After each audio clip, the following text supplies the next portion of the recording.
This video is going to be a film study look at the one-man screen concept that it seems like multiple NFL and college football teams are using with more consistency in 2024. I first saw it pop up in a Ravens game, wildcard playoff loss against the Bengals in 2022 on the road. And since that time, 2023, and then this season, it seems like more teams utilize it now, whether it's to the boundary, to the field, behind a tight end slash fullback.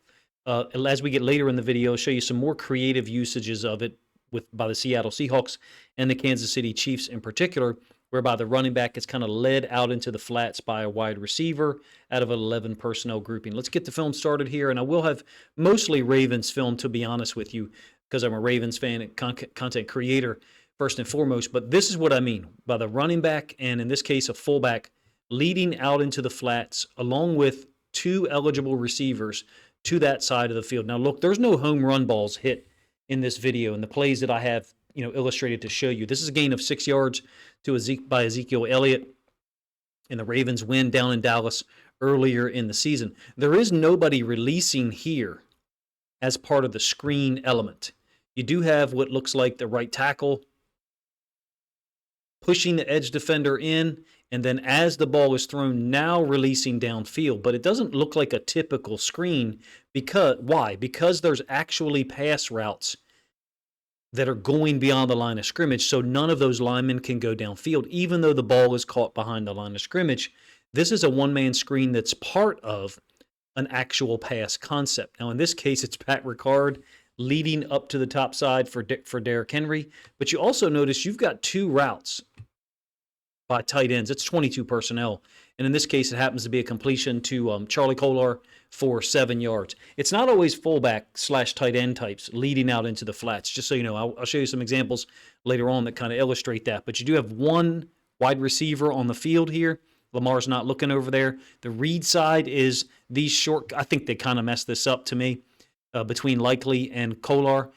Ricard is sitting out in the flats waiting, not for the ball to be received by him or thrown to him, but he's waiting to go lead block for Henry if Lamar doesn't see anything down the field. I feel like it's kind of 4D chess here with 4 into the boundary. Oftentimes, out of 22 personnel, these last two examples, the one from 2024 that I just showed you, the completion of Charlie Kolar, this is the first time that I took note of it. The first time that I saw it in a game. This is same exact setup. Two tight ends running routes downfield.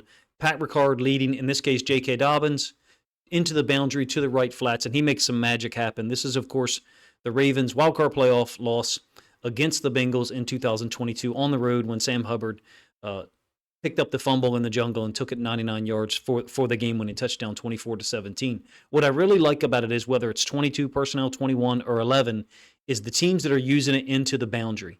Any kind of way that you can get two routes into the boundary, along with this third and fourth player, really, I think, stresses the defense and gives you a guy who can block downfield. It almost seems like a cheat code to me a little bit. I'm not sure about you. Let me know what your first experience is with this concept. Again, there's no home runs hit in the in any of the plays that I'm showing you here, any of the film, but it's just so unique to me compared to so many of the other, I guess, more complicated pass concepts that are down the field, whereby there's no release valve with an added layer of a potential extra blocker, like you've seen here in some of the cases with Pat Ricard.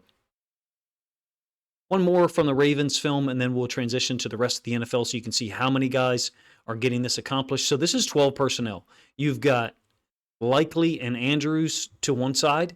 It's the field side.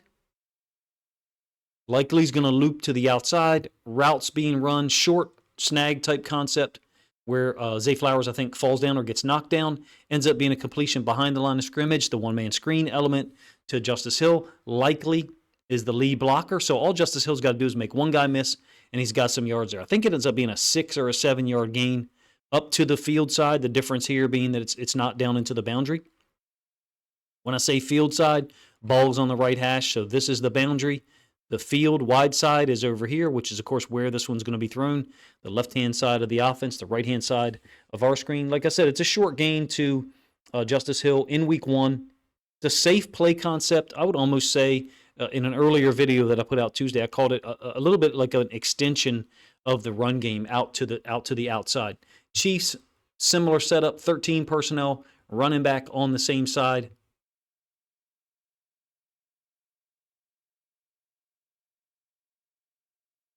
And it's a short game, but it's a way to get your athletes the football in a safe manner while there's other routes carrying people down the field and occupying defenders. And you can see how quickly Mahomes has already got rid of this football to get it out into the flats to Pacheco.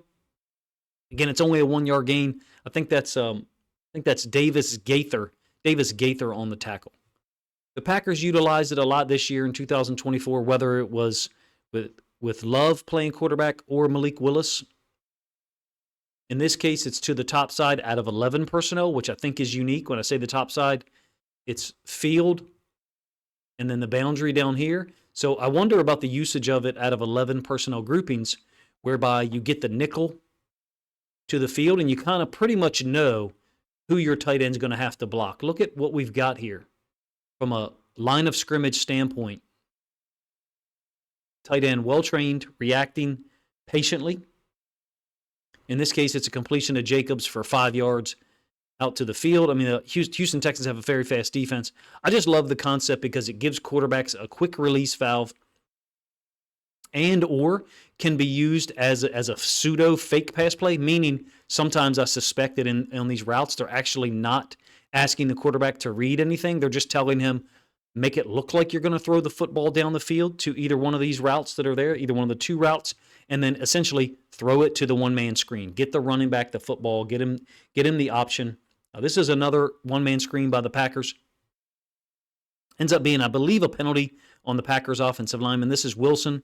Same play, 11 personnel, pistol with the running back. He's going to go out into the flats, tight end, patient, releases, doesn't get downfield. Completion from Malik Willis. Against zone. Looks like a Tampa 2 variety. There isn't much there for Wilson. Other than the J.K. Dobbins play, the ones I'm showing you have not generated huge amounts of yards. This one's out of 12 personnel by the Jets earlier in the season against the Titans.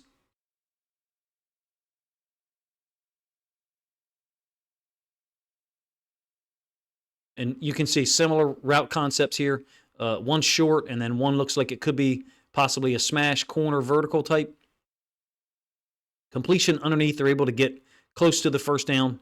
It's not just used, and I wanted to make sure, this is why I included the Aaron Rodgers elements of this. It's not just used with inexperienced younger quarterbacks to get them safe, easy completions.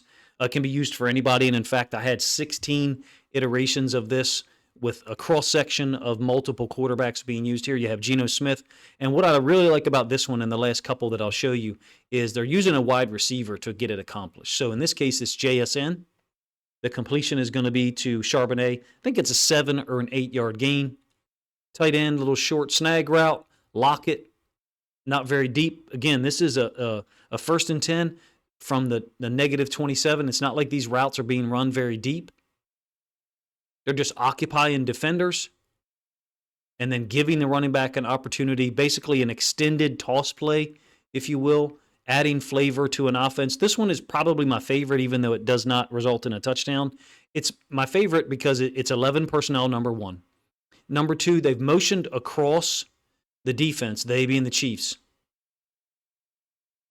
You don't get a follow by the nickel defender, which is typically Mike Hilton. So as they motion across, it's Von Bell that expands. He's the boundary side safety. This route, I think, by Worthy is just a clear out. It's just designed to pull a defender from that side of the field. We're talking about right here with Worthy. It's just designed to pull that corner. I think it's Dax Hill before he got injured this year. I'm not saying that Mahomes won't throw the ball to any of these guys or potentially Worthy over the top. I think he actually has a touchdown on this concept. It wasn't Worthy to a receiver running into the back left corner of the end zone. But you can see what's happening here. Pacheco sliding out into the flats late.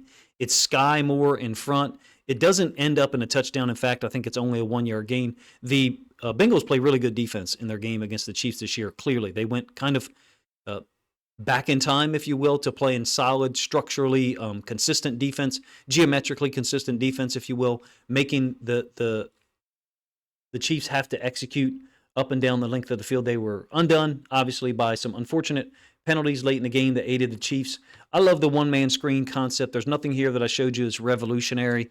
No big plays, 40-yard touchdowns, like I said earlier. But nonetheless, this is an interesting concept for me, and for me at least, that I see being allowed to give quarterbacks a release valve, potentially creating horizontal conflict, like I showed you on that last play with the Chiefs, whereby sometimes the two receivers are to the same side as the one-man screen, which is what you initially saw with the Ravens instances of it. That last iteration by the Chiefs, it's the opposite. All the eligible receivers were to the far side of the field post-snap, meaning where the route concept took them, and then the one-man screen was to the opposite side, which is another reason why I say that's probably my favorite version of it. Appreciate you guys' time. If you like the One Play Wednesday concept videos, please let me know in the comment section.